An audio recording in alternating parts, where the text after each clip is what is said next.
Hello and welcome to a new weekly video. So today I will be doing a video which I didn't plan to do today. I was planning to do my little box review and I got an email a couple of days ago to say that they had a problem with processing them this month and they would arrive towards the end of the month. So I had to reshuffle my schedule and to be honest I didn't know what to film. So I went into one of my notebooks where I have ideas for videos of when something comes up and for some reason I can't make a video if I'm running out of ideas. Quite a few times I had asked people for questions to do Q&As which I never ended up using, and I always find that even in videos or in messages people seem to ask me a lot certain questions. So I decided to do an FAQ video, so the most frequently asked questions. I may have forgotten some, these are the ones I had jotted down in my book, and if you have any more questions about this, feel free to write down in the comments. I'm gonna say an open book. I will not like reveal every single detail about my life, but I'm pretty happy to talk about any subject at all. So the first one I'm being asked a lot is what did I study? So it's not a simple answer. First of all, so I went to school and during my school years I did it's like a diploma in childcare to be able to work in summer camps, in after school clubs and all these things. Did that throughout my school years, and then after school I went to university where I did a degree in, I'm going to translate it literally because it was in France obviously, and it's called English Language, Literature and Civilization. And basically we learned about literature from a lot of different English speaking countries, so I would have had subjects like British literature and American literature. We had Irish civilization, Scottish civilization, American and British civilization. Pretty sure we had some Australian stuff thrown in the mix, some South African stuff. I can't remember exactly the details, but a lot of different English speaking countries basically. And we learned there was a lot of literature, a lot of linguistics, grammar, and then we learned about the history about all these countries basically. So that's what I studied and I got a degree in that. All the classes, most of them anyway, were in English completely, so that helped me when I moved. I moved straight away after having my degree, so it helped me to some extent to understand English when I moved here. And then I kind of did that because at the time I wanted to be a primary school teacher, and in France to be a primary school teacher you need to have studied a degree in any subject, and then you need to do one more year where you learn to be a teacher, and then you have like a big exam, and only so many people out of the top people of that who pass that exam get their job as a teacher. So that was my plan, and originally I decided to go for 1 year in Dublin and to study by correspondence. So they would send me the pack of like all the things I had to work on, and I would post it back and forth like this for a year to prepare for that big exam. And within a month I realized this is not what I wanted to do. So I decided to go back to what I wanted to do at first, which was being a makeup artist. Moved to Belfast, and there I did went to beauty school part-time, because then I could work. I was working in Starbucks at the same time, and then in Lush as well, and then in the House of Fraser, which is kind of a big department store if you're not from the UK, and I was working at makeup counters there. So I have now officially a diploma in anatomy and physiology, massage therapy, aesthetics treatment, and makeup artistry. So that's the last things I studied, and I didn't really utilize it as much as I thought I would, simply because the lifestyle I needed to have to go with this didn't suit me.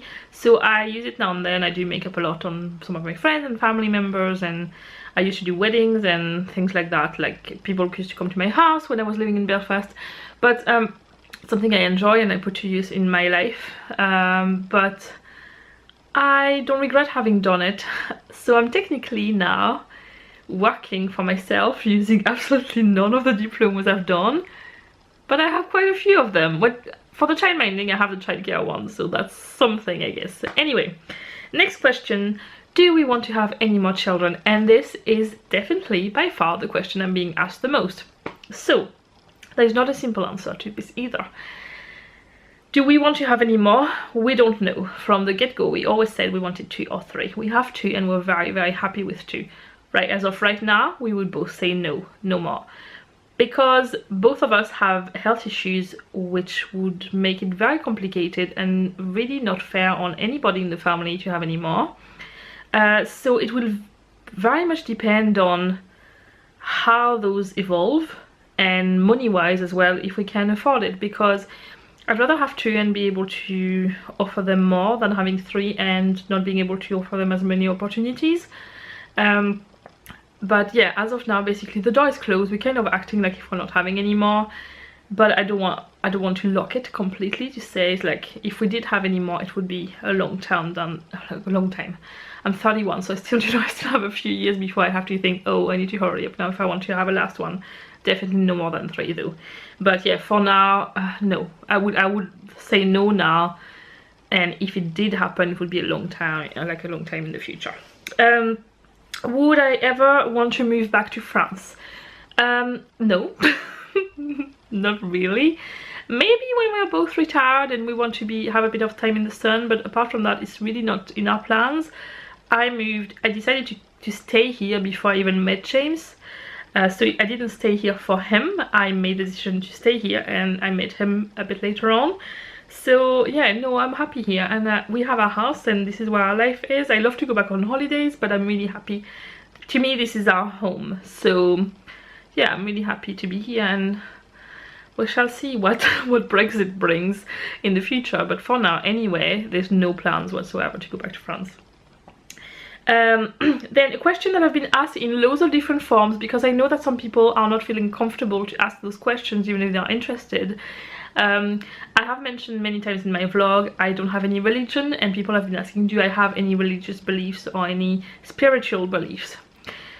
I don't really know. That's like, I'm not a religious person, that's for sure. I don't associate myself with any religion. Of all the religions I know, there's not one that would I would feel attracted to more than another one.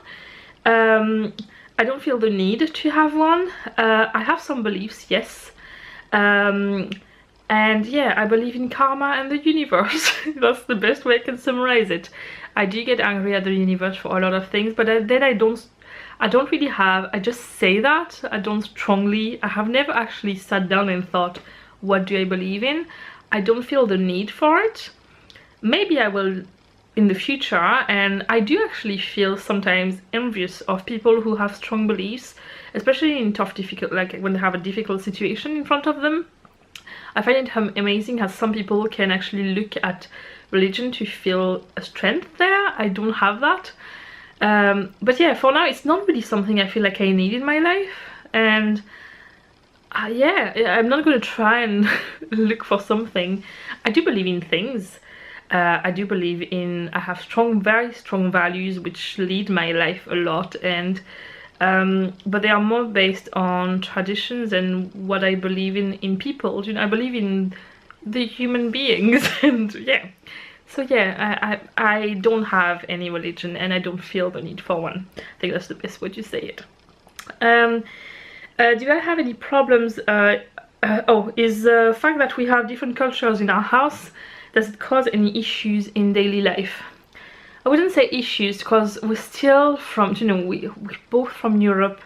We are both from very similar cultures. It's not like a big massive culture shock there, but there are times where things that are normal for me would be very different for people around me, and in the beginning it's very easy for people, especially because I look very local.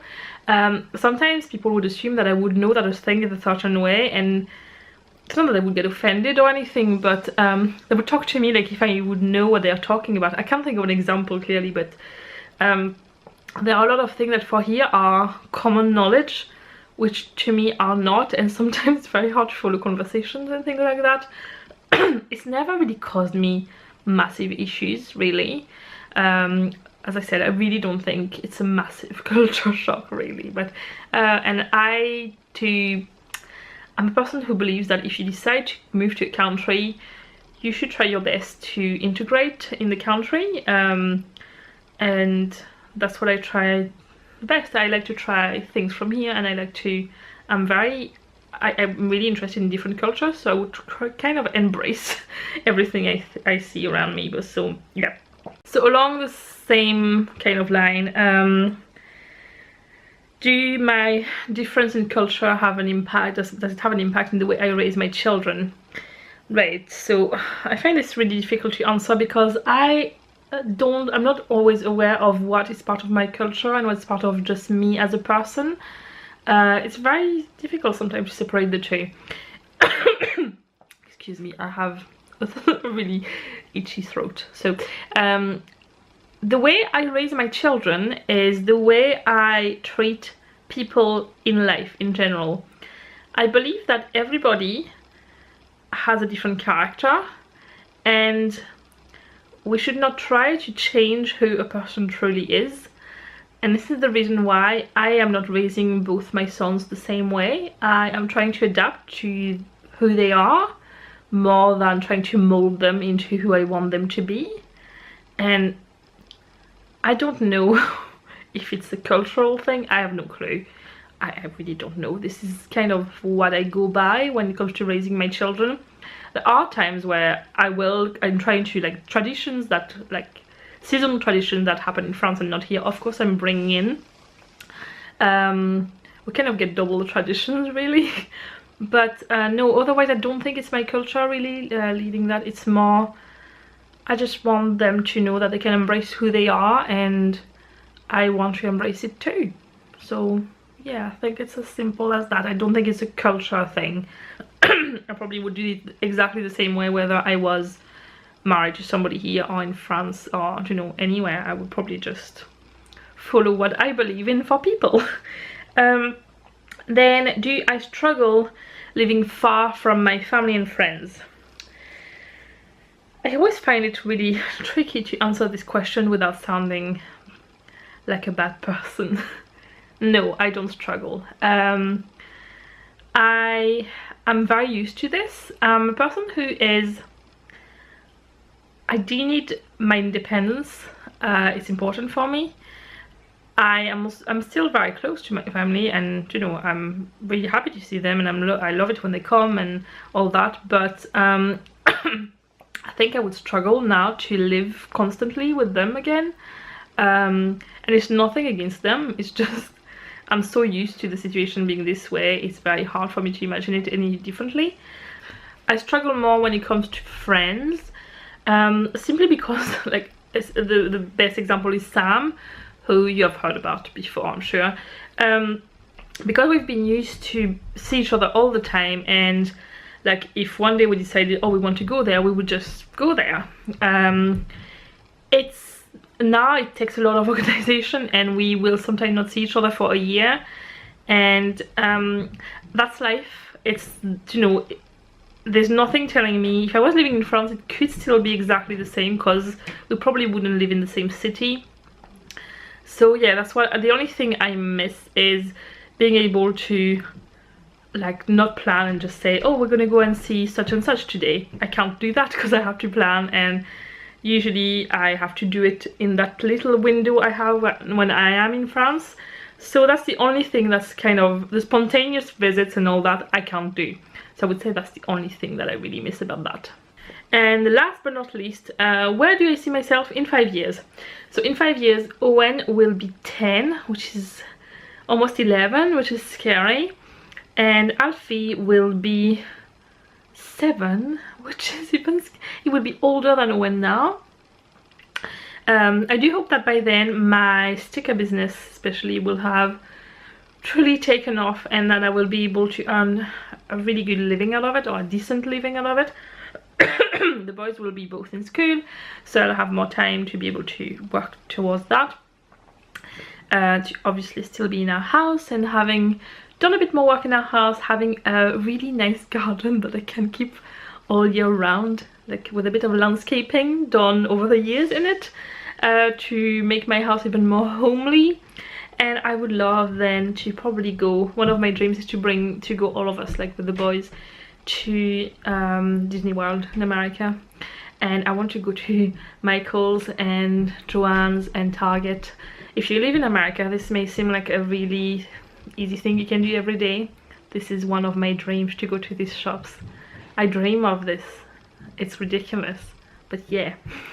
Anyway, I would like to do like a big trip all together. So there you have it, my most frequently asked questions. If you like this video, please give it a thumbs up. Don't forget to subscribe and to hit the little bell button. I post new videos on Mondays, Wednesdays, Thursdays and Saturdays at 5 p.m. So don't hesitate to just follow these if you like, and I will see you in the next video. Bye!